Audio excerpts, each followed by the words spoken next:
8 December 1930। পাশ্চাত্য পোশাকে সজ্জিত হয়ে 3 বাঙালি তরুণ প্রবেশ করলেন কলকাতার অফিস পাড়ার সবচেয়ে বড় বিল্ডিংটিতে। বিল্ডিংয়ের লম্বা করিডোরের মধ্য দিয়ে হাঁটতে হাঁটতে তাদের চোখে ভেসে উঠছিল কারাগারে বন্দি ভারতীয় বিপ্লবীদের ওপর জেনারেল সিমসনের অকথ্য অত্যাচারের দৃশ্যপট। চোয়াল শক্ত করে জেনারেল সিমসনের ঘরের সামনে এসে দাঁড়ালেন তারা। দরজা খোলার সাথে সাথেই কয়েক রাউন্ড গুলি এসে ঝাঁঝরা করে দিল জেনারেল সিমসনের দেহ। রক্তাক্ত অবস্থায় মাটিতে লুটিয়ে পড়লেন তিনি।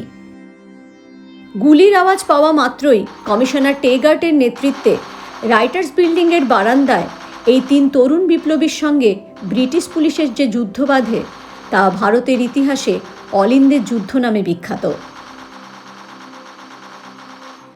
এই অসম যুদ্ধে পুলিশের হাতে ধরা দেবেন না বলে বাদল গুপ্ত আত্মঘাতী হন পটাশিয়াম সায়ানাইড খেয়ে। বিনয় এবং দীনেশ নিজেদের বন্দুক থেকে নিজেদের গুলি করেন। হাসপাতালে কিছুদিন মরণপণ যুদ্ধের পর 13 ডিসেম্বর মৃত্যু হয় বিনয়ের। অন্যদিকে বিচারে দীনেশের মৃত্যুদণ্ড ধার্য হয়। 1931 সালের 7 জুলাই আলিপুর জেলে তাকে ফাঁসি দেওয়া হয়।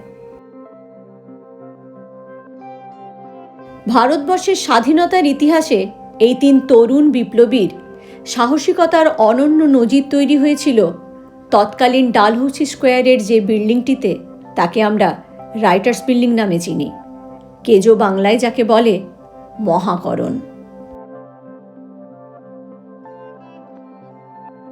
কলকাতার প্রথম 3তলা বিল্ডিংটির প্রত্যেকটি ইঁট যেন স্বাধীনতা সংগ্রামীদের আত্মত্যাগ, ব্রিটিশ শাসনের ইতিহাস এবং বাংলার রাজনৈতিক পরিবর্তনের গল্প বহন করে নিয়ে চলেছে, যে গল্প আমাদের টেনে নিয়ে যায় পলাশীর যুদ্ধের প্রান্তরে। 1700 শতকের প্রথম দিক। ইস্ট ইন্ডিয়া কোম্পানি তখন ভারতবর্ষে চলে এসেছে। হুগলি নদীর পূর্ব তীরে কোম্পানি তৈরি করেছে ফোর্ট উইলিয়াম দুর্গ, প্রাচ্যে ব্রিটিশ রাজের সামরিক শক্তির সবচেয়ে বড় নিদর্শন। কলকাতার ডালহৌসি স্কোয়ারের এই জায়গাতে তখন মূলত থাকতেন ইংরেজ, ফরাসি এবং পর্তুগিজরা। হোয়াইট টাউন আর কি। পাশেই ছিল সেন্ট অ্যানস চার্চ। তারা চার্চে যেতেন, প্রার্থনা করতেন। পুরো এলাকা জুড়েই ছিল তাদের দাপট। অন্যদিকে সম্রাট আলীবর্দী খাঁর মৃত্যুর পর বাংলার সিংহাসনে তখন তার নাতি সিরাজ উদ্দৌলা। 1756 সাল। সিরাজ খবর পেলেন ফোর্ট উইলিয়াম দখল নিয়েছে কোম্পানির সেনারা। 16 জুন 1756 কলকাতা আক্রমণ করেন সিরাজ এবং মাত্র 3 দিনের মধ্যেই ব্রিটিশের কবল থেকে তিনি ফোর্ট উইলিয়াম দুর্গ দখল করেন। কলকাতার নাম পরিবর্তন করে তিনি রাখেন আলীনগর। সিরাজের আক্রমণে সেন্ট অ্যানস চার্চ প্রায় ধ্বংসপ্রাপ্ত হয়। ব্রিটিশ কর্মচারী হলওয়েলের দাবি অনুযায়ী একটি ছোট্ট ঘরে সিরাজ প্রায় 146 জন ইংরেজ বন্দীকে আটকে রাখলে শ্বাসরুদ্ধ হয়ে 123 জন মারা যান। ভারতের ইতিহাসে যা অন্ধকূপ হত্যা কিংবা ব্ল্যাক হোল ট্র্যাজেডি নামে খ্যাত, তবে অনেক ইতিহাসবিদই এই পুরো ঘটনাটিকে একটি অতিরঞ্জিত কাহিনী বলে মনে করেন। আসলে এটি ছিল ইংরেজদের জনমত গঠন এবং নবাবের বিরুদ্ধে যুদ্ধ করার এক অজুহাত। এই প্রেক্ষাপটের ওপর ভর করেই লর্ড ক্লাইভের সেনারা 1757 সালে পলাশী আক্রমণ করেন। সিরাজের সাথে এক রক্তক্ষয়ী সংগ্রামের পর অবশেষে 23 জুন 1957 বাংলার শেষ স্বাধীন নবাব সিরাজউদ্দৌলা পরাজিত হন। অস্তমিত হয় বাংলার স্বাধীন সূর্য। পলাশীর যুদ্ধে সিরাজের পরাজয়ের পরই প্রকৃতপক্ষে শুরু হয়ে যায় ইস্ট ইন্ডিয়া কোম্পানির শাসন। 1764 সালে ইংরেজরা বক্সার যুদ্ধে জয়লাভ করলে যে শাসন প্রায় সারা ভারতবর্ষ জুড়ে ছড়িয়ে পড়ে। ধীরে ধীরে বণিকের মানদণ্ড দেখা দিল রাজদণ্ড রূপে। কোম্পানির শাসকদের কাছে এই ভারতীয় নেটিভগুলোকে ঠিকঠাক শাসন করার জন্য একটি প্রশাসনিক ভবনের দরকার হয়ে পড়েছিল। সরকারি নথিপত্র সুরক্ষিতভাবে রাখা থেকে শুরু করে রাজস্ব আদায় সব করা যাবে যেখান থেকে একসাথে। প্রশাসনের কর্তা ব্যক্তিরা ঠিক করলেন ফোর্ট উইলিয়ামের একটু দূরে ওই ভেঙে যাওয়া অ্যানেস চার্চ এবং তার আশেপাশের জমিতে তৈরি হবে এই প্রশাসনিক ভবন। ঠিক এমন সময়ই ভাগ্য ফেরাতে সুদূর ইংল্যান্ড থেকে কলকাতায় এসেছিলেন টমাস লিয়েন, পেশায় কাঠের মিস্ত্রি, তবে মাপঝোঁক বুঝতেন খুব ভালো। তার হাতেই সমস্ত দায়িত্ব সঁপে দিলেন তৎকালীন গভর্নর জেনারেল ওয়ারেন হেস্টিংস। 1777 থেকে 1780 3 বছর ধরে তৈরি হলো বাড়ি। তবে সেই বিল্ডিং আজকের মতো এত বিশাল আর সুসজ্জিত ছিল না। মাত্র 19টি ঘর আর বারান্দা, অনেকটা মেষ বাড়ির মতো দেখতে, যার ডিজাইন তখন কোনো ব্রিটিশ কর্তারই পছন্দ হয়নি। ইংল্যান্ড থেকে তখন দলে দলে ব্রিটিশ যুবক ভারতে আসছে, চোখে নিয়ে সোনালি স্বপ্ন। তাদের ঢোকানো হলো রাইটার্স বিল্ডিংয়ে। তারা হলেন ইংরেজ সরকারের রাইটার, যাকে কেজো বাংলায় কেরানি বলা হয়। তবে এই কেরানিদের মূল সমস্যা হলো ভাষা, তাই রাইটার্স বিল্ডিংয়েই খোলা হলো ফোর্ট উইলিয়াম কলেজ। পিডব্লিউডির তথ্য অনুযায়ী এখন যে রাইটার্স বিল্ডিং আমরা দেখছি তা বহুবার সংস্কারের ফল। 1889 সালে ভবনটি গোথিক স্থাপত্য শৈলীতে তৈরি হয়। প্রধান প্রবেশদ্বারের শীর্ষে ব্রিটিশ জাতীয় ব্যক্তিত্ব ব্রিটানিয়ার একটি মূর্তিও স্থাপিত হয়। স্বাধীনতার পরবর্তী ক্ষেত্রেও এই বিল্ডিংটি একাধিকবার সংস্কার হয়েছে। এল গ্রেকো রোমান স্থাপত্যের সঙ্গে রাইটার্স বিল্ডিংয়ের নির্মাণ শৈলীতে মিশে গিয়েছে ফরাসি নবজাগরণের প্রভাবও। ভবনের মাথায় রয়েছে প্রাচীন রোমান সভ্যতার জ্ঞান, যুদ্ধ এবং ন্যায়ের দেবী মিনার্ভার মূর্তি। এছাড়াও এই ভবনের প্রত্যেকটি কোণে রয়েছে প্রাচীন গ্রিক সভ্যতার দেবদেবীরা, বিচারের দেবতা জিউস, বাণিজ্য দেবতা হারমিস, বিজ্ঞানের দেবী অ্যাথেনা, কৃষি দেবতা দেমেতের মূর্তিও। লাল দিঘির পাড়ে অবস্থিত এই লালবাড়ি। বড় বড় ঘর, উঁচু উঁচু সিলিং, লম্বা টানা বারান্দা, জানলার খড়খড়ির ফাঁক দিয়ে কিংবা স্থাপত্যের আনাচে কানাচে যেন ইতিহাস থম মেরে রয়েছে।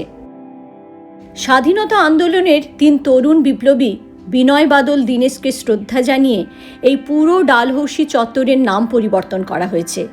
নতুন নাম বিবিডি বাগ। এ বাড়ি শুধু ইতিহাস দেখেনি, দেখেছে রাজনৈতিক পট পরিবর্তন। স্বাধীনতার আগে যে বাড়ি ছিল করণিকদের অফিস, স্বাধীনতার পরেই সে বাড়ি হয়ে উঠেছে পশ্চিমবঙ্গের ক্ষমতার কেন্দ্রবিন্দু। ভারতবর্ষ স্বাধীন হওয়ার পর পশ্চিমবঙ্গের প্রথম মুখ্যমন্ত্রী শ্রী প্রফুল্লচন্দ্র ঘোষের দপ্তর ছিল মহাকরণ। মহাকরণের এই অলিন্দ ডক্টর বিধানচন্দ্র রায়ের পদধূলিতে ধন্য হয়েছে। কলকাতার বড় লালবাড়ি দেখেছে ভারতের জাতীয় কংগ্রেসের সরকার, দেখেছে বাংলা কংগ্রেসের শাসনও। তারপর পশ্চিমবঙ্গের রাজনীতিতে এসেছে এক বড় রদবদল। শ্রী জ্যোতি বসুর হাত ধরে ভারতের কমিউনিস্ট পার্টির শাসনের সাক্ষী থেকেছে মহাকরণ। শ্রী জ্যোতি বসুর আমলেই বিনয় বাদল দীনেশের আত্মত্যাগের সুবর্ণ জয়ন্তী উপলক্ষে মহাকরণের অলিন্দে বসেছে স্মৃতিফলক। পশ্চিমবঙ্গের প্রাক্তন মুখ্যমন্ত্রী শ্রী বুদ্ধদেব ভট্টাচার্যের আমলেও মহাকরণই ছিল পশ্চিমবঙ্গের ক্ষমতার কেন্দ্রবিন্দু। প্রায় 34 বছর কমিউনিস্ট পার্টি পশ্চিমবঙ্গের ক্ষমতায় থাকার পর 2011 সালে ঘটেছে রাজনৈতিক পালাবদল। 2011 সালে তৃণমূল কংগ্রেস ক্ষমতায় আসার পর মাননীয় মুখ্যমন্ত্রী মমতা ব্যানার্জি এই রাইটার্স বিল্ডিং থেকেই তার প্রথম প্রশাসনিক কার্যভার গ্রহণ করেছিলেন।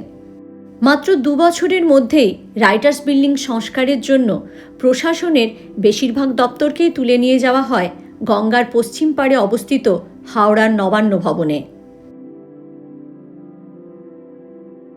আর তারপর কালের নিয়মেই ভেঙে যাওয়া দরজা জানলা, খসে যাওয়া পলেস্তারা নিয়ে বিবিডি ব্যাগের ঠিক মাঝখানে মাথা উঁচু করে দাঁড়িয়ে আছে সেই লালবাড়ি। যে মহাকরণ একদিন গমগম করত প্রায় 5,500 কর্মীর জুতোর আওয়াজে, কলমের খসখসে, সে লালবাড়ি এখন নিঝুম, নিস্তব্ধ।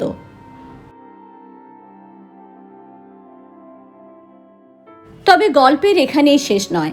আবার নতুন করে আশায় বুক বাঁধছে অফিস পাড়া। সৌজন্যে 2026 সালে পশ্চিমবঙ্গের নবনির্বাচিত ভারতীয় জনতা পার্টির সরকার। নতুন মুখ্যমন্ত্রী শ্রী শুভেন্দু অধিকারী ঘোষণা করেছেন, রাইটার্স বিল্ডিং থেকেই হবে পশ্চিমবঙ্গের যাবতীয় প্রশাসনিক কাজকর্ম। তাই রাইটার্স বিল্ডিং আবার নতুন করে সেজে উঠছে। রং ওঠা দেওয়ালে পড়ছে তুলির টান, ঝরে যাওয়া পলেস্তারা মেরামত করা হচ্ছে। অনেক দিনের বন্ধ জানলাগুলো খুলে যাচ্ছে আলোর দিকে। 10টা থেকে 5টা আবার সেই পুরনো গমগম আওয়াজ, সেই কাগজের খসখস শব্দ, সেই চেনা গন্ধ ফিরে আসবে মহাকরণে।